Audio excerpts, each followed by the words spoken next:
thou blind man's mark, thou fool's self-chosen snare, fond fancy scum, and dregs of scattered thought, band of all evils, cradle of causeless care, thou web of will, whose end is never wrought. Desire, desire, I have too dearly bought, with price of mangled mind, thy worthless ware. Too long, asleep thou hast me brought. Who should my mind to higher things prepare? But yet in vain thou hast my ruin sought. In vain thou madest me to vain things aspire. In vain thou kindlest all thy smoky fire. For virtue hath this better lesson taught, within myself to seek my only higher, desiring not, but how to kill desire.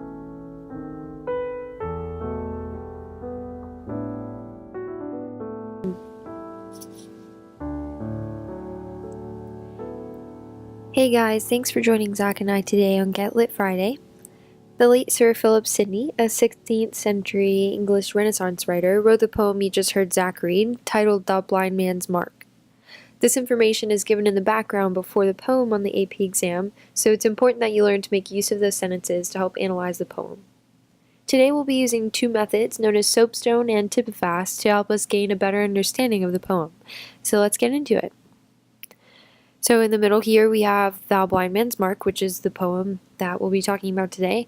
On the left, the list of soapstone reading strategies, and on the right is typifast. Soapstone is a great method for analyzing poetry from a broader point of view. So the first thing we need to talk about when we're using this is the speaker of the poem. Now we have to keep in mind that this doesn't necessarily have to be the author of the poem. In this case, we could say it's possible that Sir Phillip Sidney is the speaker because the Renaissance poetry is very emotional, but that assumption is a bit of a stretch. So we're better leaving that off and discussing the speaker more generically if we aren't positive who the speaker may be. So in this poem, it looks like the speaker is someone who's feeling spiteful of past love and may be suffering through heartbreak. And we'll leave it at that. The next element we want to look at is the occasion, which is the context of the poem.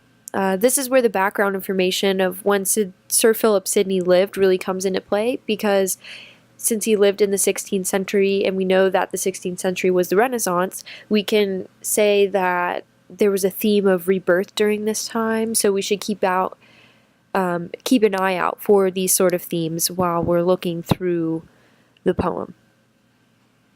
Next we'll move on to the audience. So we don't see a specifically stated audience in this poem, but we can see the use of the word thou, so that indicates that there's maybe more than one audience in this poem. So in the phrase like on line 7, asleep thou hast me brought, the audience seems to be directed towards the source of the speaker's heartbreak and their feelings of spite. But when we look at line 12, we see a shift that serves more as a piece of advice to anyone reading or even just the speaker, because he or she might have written the piece as sort of a methodical self-reflection. So that sort of leads us into the purpose of the poem. So we just said that the audience may have been the speaker's ex-lover, people seeking advice, or just the speaker. That can lead us to say maybe the piece is a reflection of the speaker's past, which ends up becoming advice and a cautionary tale to others who might have been blinded by desire, just like the speaker was. After looking at all of this, we should have a general idea of the poem that we can cite as the subject of the piece. Here I'd say that the subject is heartbreak, but I would also say that this is a piece that shows the speaker is starting to move on from the heartbreak and change how he or she lives his or her life moving forward. And that fits our theme of rebirth, which is common in Renaissance writing, so it's good that we can see that. And last but not least, when we're using soapstone, we need to look at the tone of the poem. We can kind of draw these words from the subject, but it's not a bad idea to write down how the poem makes you feel right after you read it to get some good tone words too. I'd say the tone is remorseful, but also reflective. While the speaker is upset with someone, this shows the reflective process that he or she went through while writing the poem. So that covers soapstone, but there's also some things that we can look at in typifast that can help us get a better understanding of the poem too.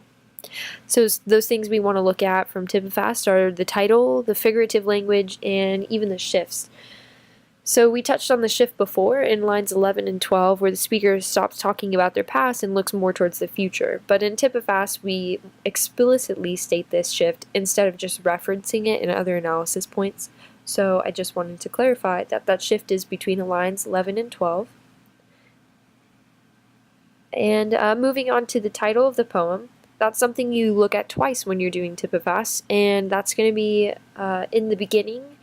So you're looking at it as more of like a hypothesis about what you think the poem might be about. And then you're going to look at it again after you read the poem and see, was my hypothesis correct? And does the poem have even more meaning than I thought that it did? When Zack and I read this poem, we felt that maybe because it indicates that there's some sort of blind man, that it was going to be something that was very emotional. Literature has taught us that blind people are very in touch with their senses that are around them, excluding sight, just because of that blindness. So we were hoping that it would be something like that.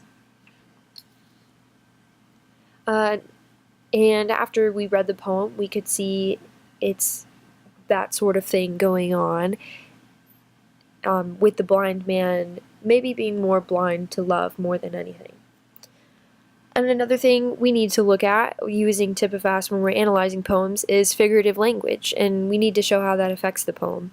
So in the first three lines of the poem, we see a pun. It's between the self-chosen snare in line 1 and line 3 when it says band of all evils. So a snare is like a type of drum, and then a band of all evils. This might not be something that people really think is funny, but it is a play on words, and it can also be seen as a sort of irony, because the speaker might be someone whose comedy is more of sarcasm, and sometimes plays on words are sarcastic. Another literary element we can look at is alliteration. In the third line again, the phrase cradle of causeless care draws attention to how the speaker would describe the relationship that he or she just went through. So it could mean that they feel like their cares were not really rooted in reason, and they were blind to this in the past. So it's important that we see that sort of repetition with the prepositional phrases and then the alliteration of cradle of causeless care, because it draws attention to how they felt. There's also repetition of the phrase in vain as we get a little farther into the poem, and that shows the speaker's anger, and it also makes a sort of more dramatic effect, and it sort of creates a feeling or theme of spite towards the person who broke the speaker's heart.